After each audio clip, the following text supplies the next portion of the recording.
Tonight on CFTK-TV, a tax deduction has been given to Haida Gwaii. Edison Motors in the city of Terrace have a public dispute, and officials are warning Vancouver of their growing population. Northwest BC's only television news team. We are CFTK-TV News. Hello, I'm Damian Smith, and thank you for joining us here on CFTK-TV. Our first story of the day is about Haida Gwaii, which was given some news this week with a tax deduction now imminent for residents living on the island. This week it was announced from NDP MP Taylor Bachrach that Haida Gwaii has been given a tax deduction. And because of Haida Gwaii's location, getting this deduction was an interesting challenge for Bachrach and his party. But ever since Haida Gwaii lost half its amount, they've been fighting to get it restored to the full amount because, of course, Haida Gwaii is a 7-hour ferry ride in good weather from the mainland, and the cost of living in communities like Masset and Dodging-Geeds and Sandspit is really high. Now, Haida Gwaii was a part of the Northern Living Allowance, which was given to them up until the mid-1990s, and Bachrach said he was fighting for this community to get this deduction. And though they may not be in the intermediate zone, is what it's called, other remote areas on the coast and inland would also like to see something similar. There are a lot of remote communities, and I've talked to a lot of mayors and community leaders who would like this for their community, even though they're not even in the intermediate zone. Places like Grand Isle, near Houston, of course, you know, it's a remote community. People have to drive considerable distance to buy groceries. And Stats Canada has come up with an index of remoteness, which they judge how a community would be in need of a deduction. And in other areas on the coast around Haida Gwaii, Bachrach is looking to put pressure on the government to rethink the whole approach. You look at the Bella Coola Valley, which has road access, but it's quite a road. And the cost of living there is really exorbitant for people. Or people in Una River is another example of a community that really deserves the full amount of the deduction. And being on its own island, the NDP member of parliament thinks that this deduction can create a few more incentives for those looking to work specifically in health in moving to Haida Gwaii. A tax deduction like this is one of the tools that communities can use as a recruitment tool to say to people, you're going to move to a remote place. The cost of living is a little bit more, but you're going to get this special access to a tax deduction that's going to help compensate for that increased cost. With the fall economic statement coming out earlier this week, there was even an entire paragraph on Haida Gwaii to restore the North tax deduction for the people of Haida Gwaii. And there is now a new disagreement between the city of Terrace and Edison Motors, who are an electric truck manufacturing startup. Edison Motors said they had a shop in place in Terrace with a history of truck manufacturing. Motors said their offer to the city of Terrace was accepted and had the financing all planned out as well as an investor. But what caught them off guard was that they needed to apply through the city of Terrace, who according to Edison said that the city does not want that manufacturing. Edison was offered a 3-year operating permit, but the company does not think that is enough time. According to Edison, the city said that manufacturing does not look good for their city and would rather a coffee shop or a dealership. And just this morning, Mayor Sean Bouillatache put out a statement saying that there would have been challenges permanently rezoning the property to it being heavily industrial based off it having 2 access points to provincial highways, so Edison faced potential challenges with the Ministry of Transportation.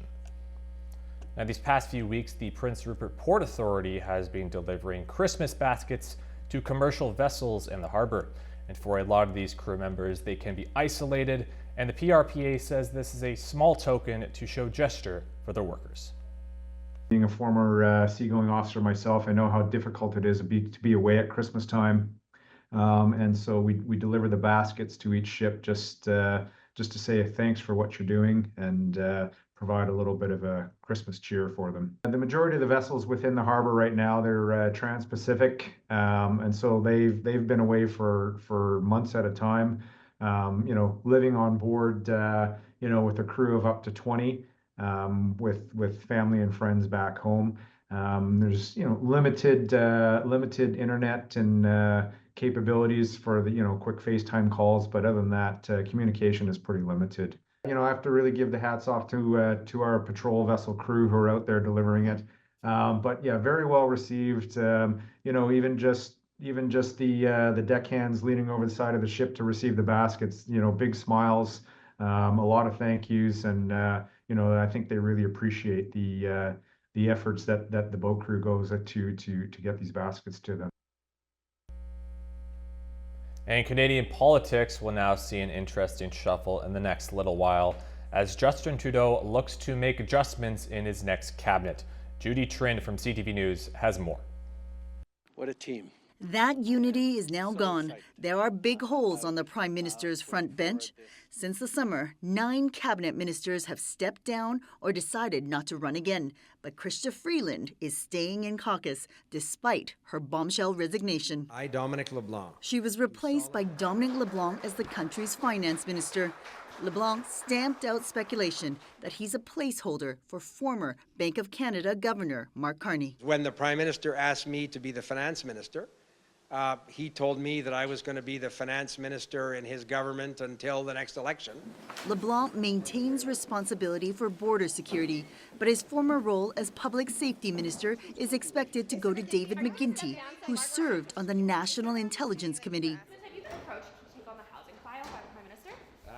I got to figure that out. Sources say Nate Erskine-Smith will become the new housing minister to replace outgoing Atlantic MP Sean Fraser.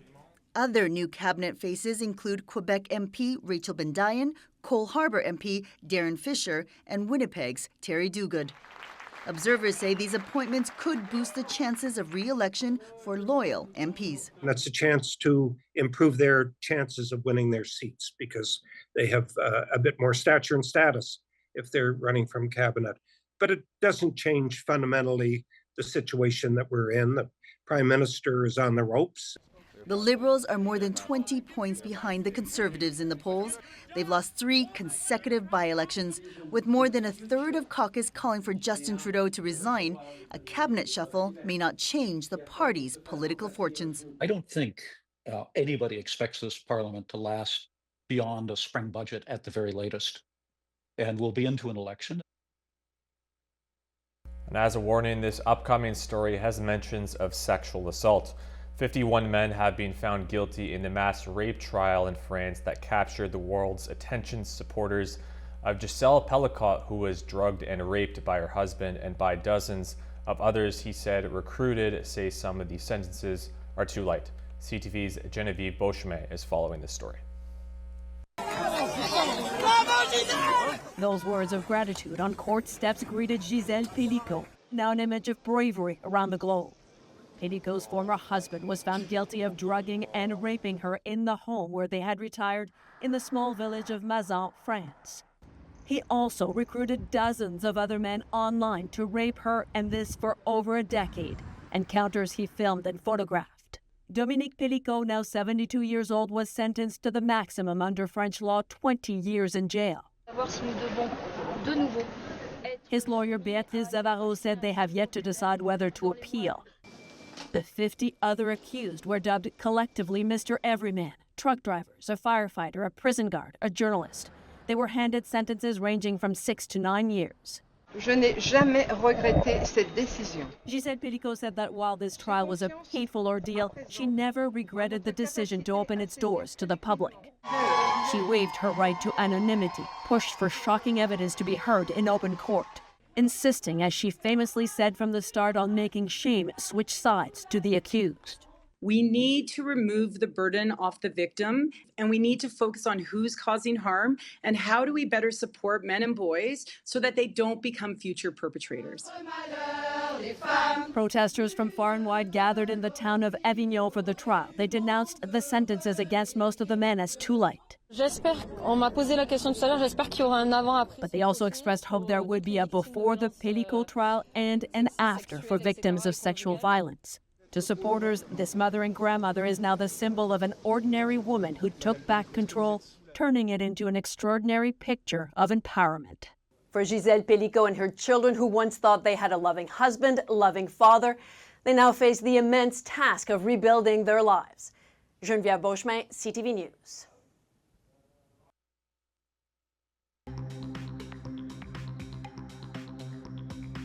Coming up next, a look at what the airport is like in one of the busiest times of the year.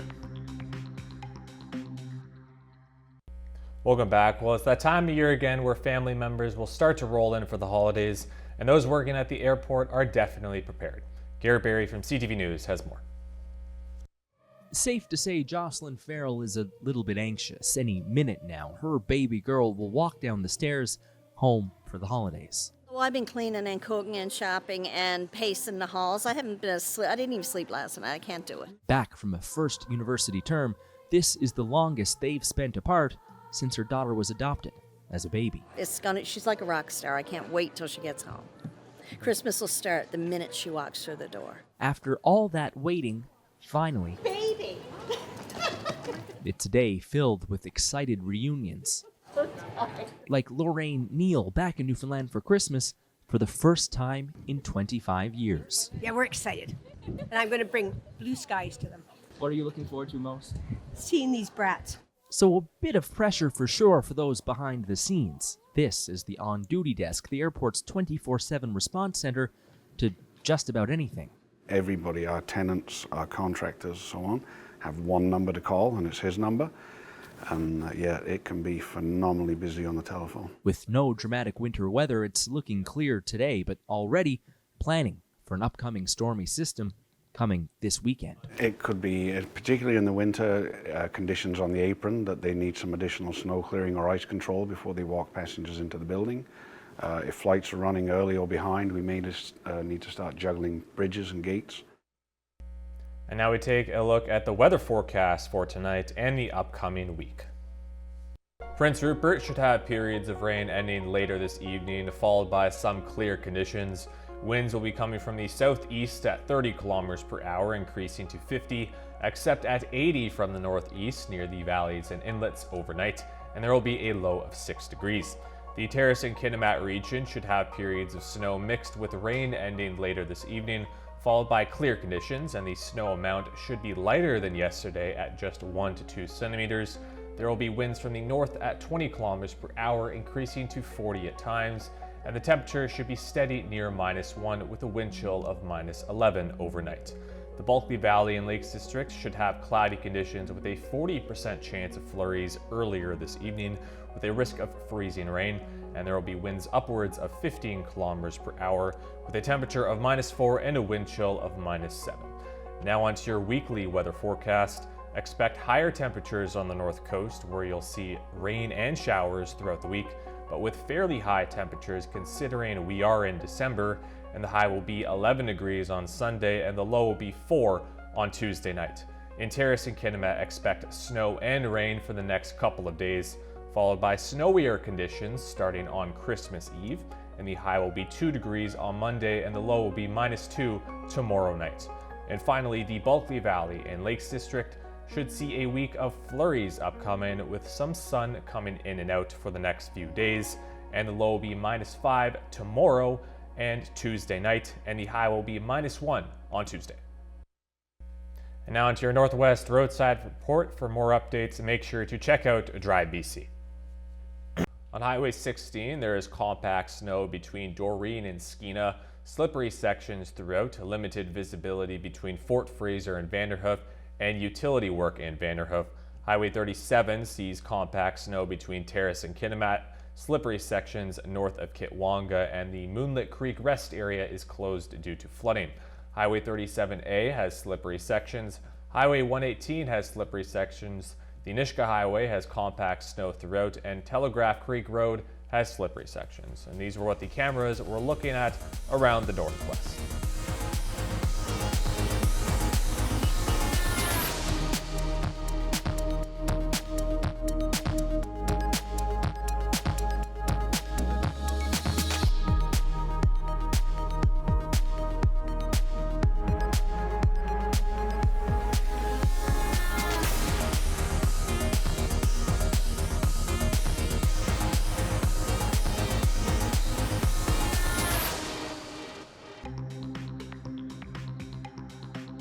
Still to come, Vancouver's population is expected to rise a fair bit, with warnings being sent out. Welcome back. Vancouver's population is expected to grow significantly over the next decade, and warnings are already out for those thinking of moving. Here's Abigail Turner of CTV News. Bumper-to-bumper traffic, buses packed with passengers, schools with students overflowing into portables, and a crippling housing crisis. It's no secret that Metro Vancouver can sometimes feel maxed out. We are suffering from a massive and a growing infrastructure deficit. 50,000 more people are expected to move to the region each year, a stat Metro Vancouver hopes will get the attention of the government. We need to make sure that our utilities planning, our transit planning, and all of our different areas of local planning is keeping pace and is able to accommodate that growth. And in just 2 decades, 4 million people are predicted to call Metro Van home, a staggering stat experts say the region is not prepared for. We are projected to lose 1 in 4 construction workers over the next 10 years. So our housing crisis is going to go from bad to worse. Our infrastructure crisis is going to go from bad to worse unless we really amp up our transition to off-site manufacturing. Prefabricated buildings are one way to speed up infrastructure, according to this expert. Metro Van also projecting most new residents will come from outside of Canada. We need to connect the physical infrastructure to social infrastructure. So we need to connect the physical stuff with the actual changing needs of the population. Significant expansions needed in infrastructure, but also in housing. We are projecting a need for 21,000 new residential units in our region each year. So no doubt this number is higher than what has traditionally been built in our region. BC's Housing Minister Ravi Kahlon says he's currently reviewing Metro Van's regional projections, but believes the province's housing target mandates will help with the surging growth. Abigail Turner, CTV News, Vancouver. And jewelry stores are now taking extra precaution after break-ins seem to be more common. Adrian Gabriel, CTV News reports. With hammers in hand, this was the scene just last night in Waterloo, Ontario, as 5 men, also armed with bear spray, ransacked this jewelry store. Similar scenes are playing out with alarming frequency. They're coming in with large numbers of people now, 4, 5, 6 sometimes. So far this year, there's been 45 reported jewelry store robberies in Toronto, compared to 25 during the same time last year. West of Toronto and Peel region, the number has nearly quadrupled, with 39 so far in 2024, compared to just 10 last year. We're going to take off your on foot. This video, taken from a York Region Police helicopter this week north of Toronto, followed a group running into a forest following a jewelry store heist. It is absolutely devastating to see a lot of people just getting robbed and getting injured for no apparent reason. Jeweler German Mango Kia says he and others in his industry are living each day in fear. You're mindful when it comes to what you're putting in your display case. Yes, absolutely. You have to be, because you never know when somebody's going to walk in, break your showcases, and take what you have. It's a crime of opportunity spreading across the country. In March, an armed suspect was caught on security footage emptying a safe in Edmonton. In Surrey, BC, one store owner was shot point blank 4 times. Stealing jewelry is as good as cash in hand on the streets, according to a former police detective. Gold and jewelry and expensive watches are easily transportable items. They can be easily melted down. When you see these videos, what is your concern for the public? Somebody's going to get hurt. Someone is going to get hurt. Now we turn our attention to the stock market with a fair number of increases today. The Canadian dollar is up 0.2 pennies. The price of gold is up $37. The price of oil is up 8 cents. Natural gas is up 17 cents. And aluminum is down $13.50. In Toronto, the TSX is up 185 points. The Venture Index is up 4. NASDAQ is up 199. And the Dow Jones is up 498. Welcome back. Well, decades ago, David Milgaard was guilty for a crime he didn't commit, and he lost over 2 decades of his life. Sarah Plowman from CTV News reports. David Milgaard was a teenager when he was wrongfully convicted. Sentenced for raping and killing nursing student Gail Miller, he lost 23 years in prison. I don't belong in prison. I don't want chances. I don't want any kind of mercy. You know, I just want out. I want justice. His mother, Joyce, fought to prove her son's innocence. He was exonerated and freed in 1992. Feels good to be out forever. Milgaard then turned to advocacy, fighting for an independent commission to review wrongful conviction claims.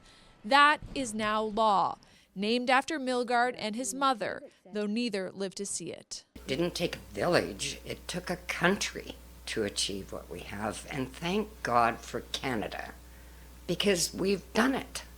An independent commission will have the power to review potential wrongful convictions rather than the Minister of Justice. That's going to encourage claimants to come forward. The Minister of Justice notes how in the past 2 decades there have been about 200 applications of wrongful convictions. 30 were overturned. Of that 30, none were women.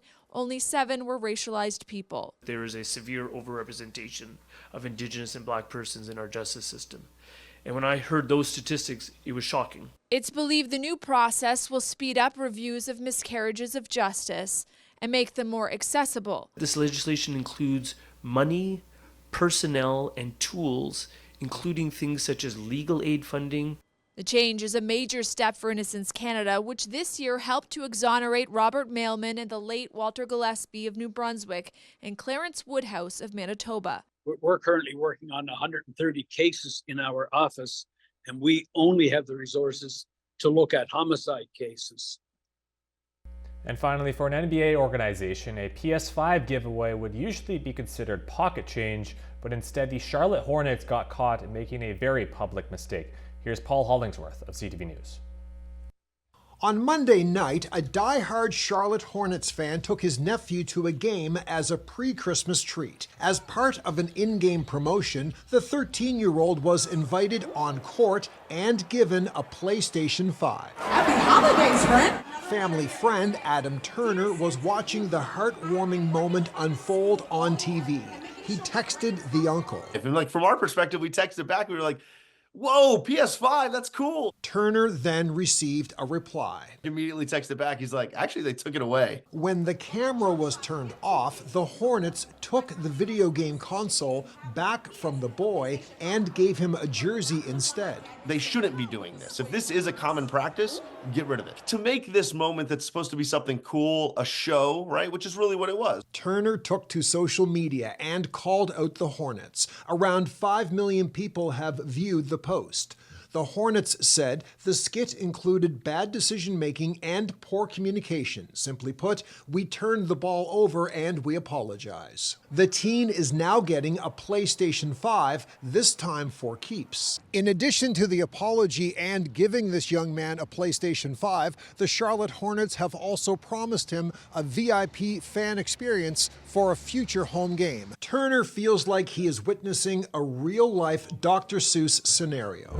Really are a hero. Man, was this a Grinch skit gone wrong? Turner hopes the Hornets learned a lesson in PR and customer service. He says Christmas is about giving and receiving. No take-backs allowed. Paul Hollingsworth, CTV News, Halifax. That'll be all for our cast tonight. We will return on December 30th. Thank you very much for tuning in, and happy holidays.